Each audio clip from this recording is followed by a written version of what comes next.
Aujourd'hui, catastrophe à l'atelier, le rangement de mon bois s'est cassé la gueule.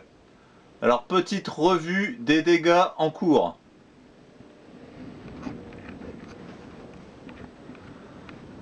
Donc vous voyez, c'est pas du joli. Tout est plié, tout est parti au niveau du mur. Bon, les fixations étaient manifestement pas suffisamment fortes. Voilà, tout s'est cassé la gueule. Tout est par terre. Pot de peinture. Vous voyez un petit peu le carnage.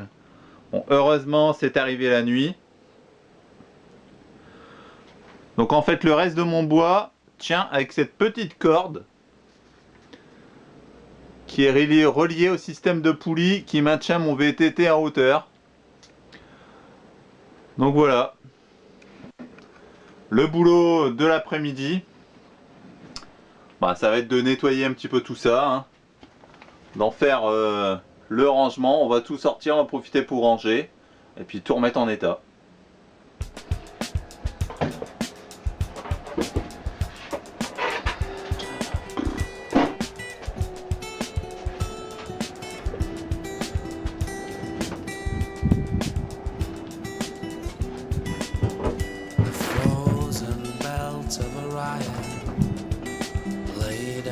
On the desert floor,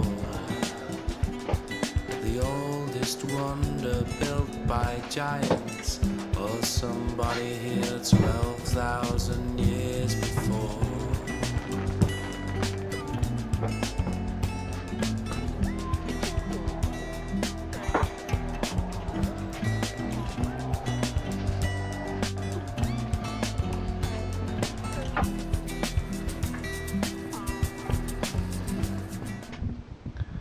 Voilà, bon, ça commence à rentrer dans l'ordre. Donc j'ai tout sorti, en espérant qu'il pleuve pas, que le bois reste bien à sec. Donc vous voyez un petit peu ce que ça donne. Voilà, toutes les chevilles ont sauté. Donc voilà, j'ai mis des crémaillères doubles. Tout s'est totalement plié. Donc je remarque que les chevilles qui avaient été mises il y a quelques années sont pas du tout adaptées, hein, au port donc de quelque chose de lourd. Donc ça, ce type de cheville là, ça doit être 15-20 kg maximum par cheville. Donc forcément, inévitablement, ça devait tomber. Voilà, c'est pas bien grave. On fait des erreurs, on récupère, puis on s'adapte, voilà. Donc ce qui m'a sauvé, ce qui m'a porté chance, c'est le poussoir qui était dans le bois. Poussoir que après le Wilkerson m'avait envoyé. Donc voilà, je la remercie encore. Donc c'est parti, on va débarrasser tout ça. Et donc je vais faire un petit peu comme April avait fait sur sa chaîne. Donc de ce fait, je vais faire un rack en bois pour pouvoir supporter des choses un petit peu plus lourdes. Voilà, donc pour ce rack, l'idée c'est de fixer donc ces morceaux de bois contre le mur. Voilà. Pour fixer tout ça, j'ai regardé un petit peu sur le net, voir ce qui existait donc comme alternative au scellement chimique. Parce que dans du parpaing creux, j'ai pas envie de mettre une fortune en scellement chimique, juste pour quelques morceaux de bois. Donc j'ai fait le pari de prendre cette cheville, donc la Fisher Duo Power. Donc a priori c'est une cheville qui est multimatériaux. Hein, j'en avais déjà parlé sur ma page Facebook. Donc qui supporterait jusqu'à 50 kg par cheville. Donc ici c'est de la 10 par 50. Et puis donc j'ai pris donc des vis de 6 par 100 et 6 par 80. Donc c'est parti, je fixe tout ça et après donc je vous montrerai le système rack à fabriquer vous-même pour fixer donc sur ces supports. Alors pour percer dans le parpaing, donc bien sûr on prend un perforateur et puis au niveau des mèches, le petit conseil que je vous donnerai, c'est d'utiliser ce type de mèche. Donc vous avez des mèches ici avec 4 taillants. Donc je ne sais pas si ça va bien se voir à la caméra.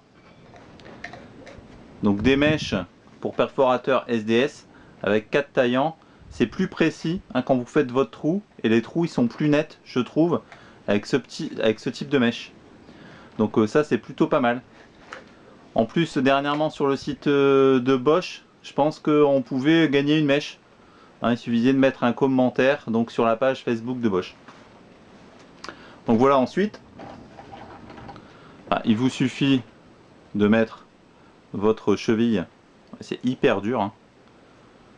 C'est une cheville à deux matières, une matière très très dure et une matière plus souple ici rouge, qui permet à la cheville de se contracter quand on va mettre la vis à l'intérieur. Donc on met la cheville dans le trou, et puis après on vient visser hein, avec les vis de 100 mm que je vous ai montré tout à l'heure. Allez, c'est parti. Alors pour le vissage, clé à choc.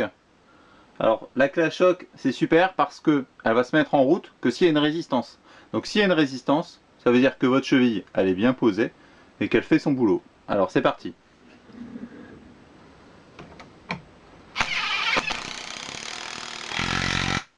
Donc vous voyez là, ça rentre comme dans du beurre, mais la clé à choc se met en route. Donc vous êtes sûr que votre cheville elle a fait le boulot. Donc là, ça va tenir, on espère. Voilà, donc après l'idée c'est de réaliser ce type de support. Donc en fait, on réutilise des chutes donc de nos lambourdes et ensuite on vient y adapter des équerres avec des planches de récupération. Donc voyons la réalisation de ce type de support qui est assez simple mais super solide. Donc pour réaliser les équerres, j'ai des planches ici de coffrage de récupération. Bon, pour vous donner un petit ordre d'idée, donc celles-ci font un petit peu plus de 15,5 sur 40. Donc j'ai tracé une diagonale. Donc comme ça sur la planche, on fait les deux équerres directement. On passe à la coupe.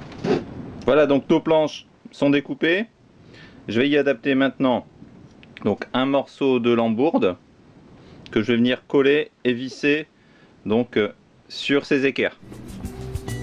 Couching close as a lion, faces the sunrise with a heart of stone, keeping watch for a colossal scorpion, strike you down with a single blow of its tail.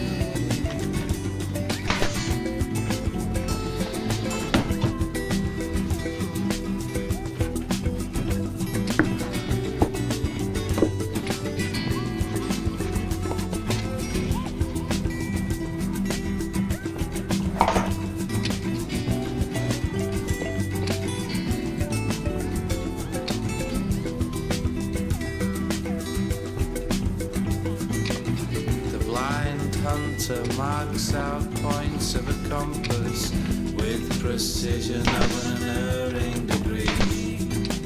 Shafts of light send earthly bodies to the skies, reincarnate as a star in our own galaxy.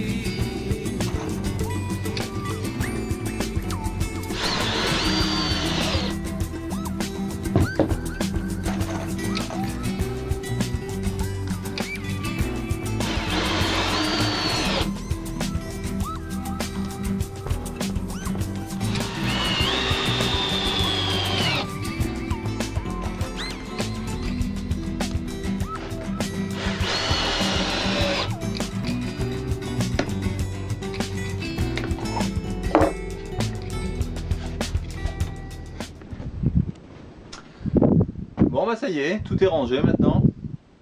Donc voyez un petit peu ce que ça donne.